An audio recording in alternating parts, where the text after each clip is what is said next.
see the bear. I think it's a bear. See it right there. Oh, look at that big fuzzy butt.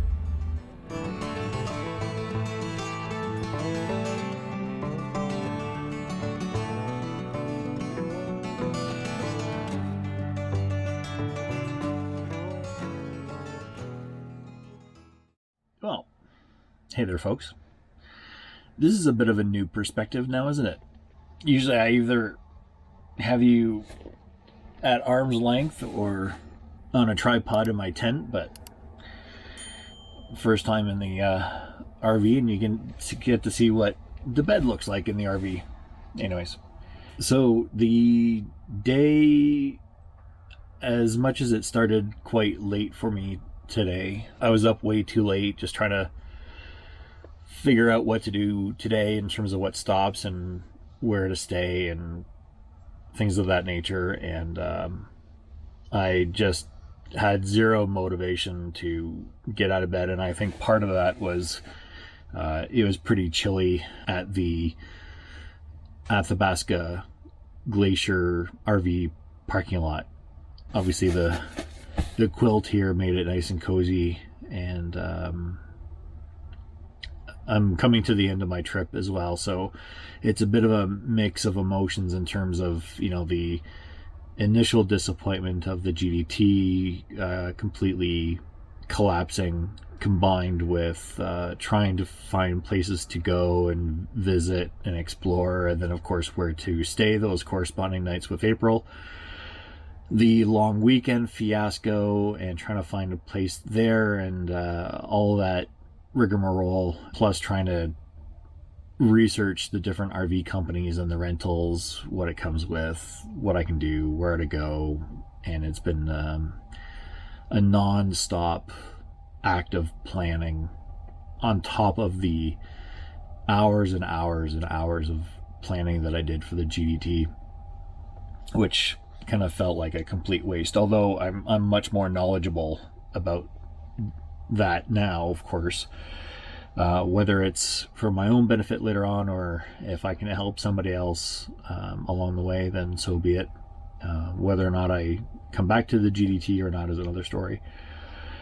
Anyhow, so to cap off what transpired today, came out of the Athabasca Glacier RV parking lot in the afternoon, made it to Glacier Lake, which I actually didn't plan on visiting. I think it made a list somewhere along the line, but my initial thought was to hit Peyto Lake, and I'm probably saying that wrong, so if I'm offending anybody, my apologies. But I saw the sign for Glacier Lake, like, hey, why not? I just, again, I don't really have any place to be at any certain time, so pulled over, checked you know, the little placard that they have on most of the trails that they have in Banff and Jasper national parks, and there was a couple of options. So one was 2.3 or a 2.4 kilometer hike to the Howes River overlook, and a total of 8.9 kilometers to Glacier Lake. And I was prepared to do the 8.9 kilometer hike one way to Glacier Lake. So I, you know, came back to the camper, got kitted out, got 2 liters of water, you know, some snacks, the bear kit as well, and actually made pretty good time to. First, there was a bridge across the North Saskatchewan River, which was absolutely stunning. It was amazing. And then another short hike to the overlook of the Howes River, and that was absolutely beautiful as well. And what was kind of interesting is I was, you know, as much as I don't mind solo hiking, I always have a little bit more confidence when there's people around me, when there's like a completely foreign place. Like obviously if it was southwestern Ontario, you know, a place that I know quite well, I'm less concerned about it, just because I know the environment, I know what can or, you know, may transpire, or what might pop out of the woods kind of thing, which is not much. So I was really happy to see a couple with their son, and we were kind of changing pole positions a little bit. But then when I got to the bridge that crossed the North Saskatchewan River, they were no longer to be found anywhere. So I thought, okay, well, there goes that. But as I was progressing towards the overlook, I was also changing positions a little bit with an older couple. And when we got up to the red chairs area, ended up chatting with them for, it seems like an hour, but it was probably a little bit less than that. And they had indicated that the trail beyond that overlook was a little boring, because it's nothing but forest, which I don't necessarily mind. But there's no real viewpoints. There's nothing to really see until you get to the lake, and then when you do get to the lake, it's not the greatest viewpoint at all. So, and you kind of have to even go further, either up or around, to get a better view of the lake. So there was a little voice that was, kind of talking to me in my head to say, you know what, this is really nice. Why don't you just kind of like scope this area out? And it's getting later in the afternoon. Plus, that discussion ended up taking up a good chunk of time as well. So I did exactly that. I kind of went down that path a little bit more just to see what kind of lay ahead a little bit, and then backtracked to the bridge, crossed the bridge, but then followed the North Saskatchewan River upstream. So upstream a little bit just to scope it out. Took some more pictures and video, as you saw, and then made my way back to the camper, and just in time as well, because the clouds were starting to roll in, and I got a few drops. Like, I didn't really get rained on, just a few drops, no big deal there. But as soon as I got back onto the highway, it started to rain. But it also opened up for a visit to Peyto Lake, and it just sounds wrong, so it's Peyto. So right, so it's either Peyto or something to that effect. But it was just swamped of people and families, and even the video that I did take with my cell phone, it was just nothing but kids screaming and people yelling at other people about, no, you're not in that picture, whatever. So I didn't bring my action cam, I just used my phone, but still, the lake was absolutely stunning. It was only a 600-meter walk from the parking lot up to the viewpoint, but it was a pretty steep climb. It was made a little bit easier because it was pavement, so it was nice and even as a surface to kind of get traction on. There was a little bit of a loop that you could follow off the viewpoint, but I wanted to get back onto the highway because there was a long drive to where I am now, which is the Stoney Nakoda Resort and Casino. So if you've been following along, on my way up towards Banff and Jasper, I actually stayed here for a couple of nights while I tried to plan out the excursion further north. And so I'm trying to make my way towards Calgary. Tomorrow will be Peter Lougheed Provincial Park, just for a day hike, see what options I have in there. Now, according to the website, they're completely booked in terms of all their reservable sites.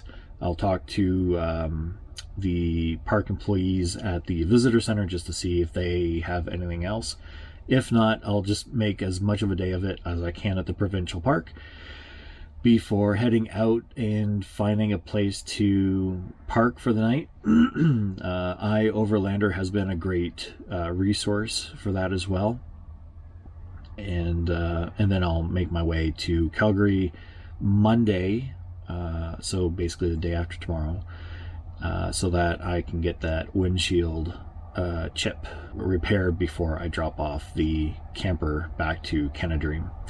I'm probably going to be losing some available time with the vehicle just because of the repair, and I got to get my stuff together. But one thing I will be doing tomorrow is going to the trailhead at Peter Lougheed Provincial Park as part of the GDT, and dropping off some supplies for hikers, and I'll be coordinating that with Nicole Sharp, who is the trail angel, or one of the trail angels in the area here. So again, just trying to put some good trail karma back out there and trying to help those who might need some goodies to help them along their own way. So that is a wrap of the day, folks. Hopefully you got to see the big fuzzy grizzly bear that we got to see on the way out of Jasper National Park. That was a real treat. I really wanted to not just see a bear, but actually somehow get it photographed or videoed or something, and I was really happy that came to be. It really made my day, let's put it that way. You know, it was a late start. I didn't want to get going. It was raining a little bit. I'm feeling a little run down, not physically. I actually feel great, but I'm just feeling like, you know, my trip is coming to an end, even though it's early. And but seeing that bear, it was just it was great. It just kind of reinvigorated me a little bit, and some beautiful views on the way here as well. So one full day of exploring yet, and doing another hike or two. We'll see what else I can do in Peter Lougheed, and then off to Calgary, and then a short visit with my friend, and then I fly home, and that's it. So as usual, folks, questions, concerns, comments, leave those in the comment section below. I'll provide any details and context about the rental here of the camper van. Pricing, I did confirm that the pricing was a special price for the Canada Day long weekend, so that was about a 30% discount. I paid about $3,300 for 2 weeks. The same selection, you're going to be paying a minimum of $4,400, if not $5,200 Canadian for 2 weeks.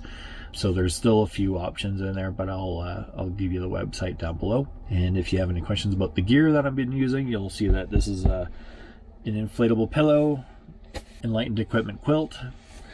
I got another inflatable pillow here. This is a Sea to Summit Arrows pillow. So when we first started out, I wanted to give myself a luxury item, and that's why I got this bigger pillow.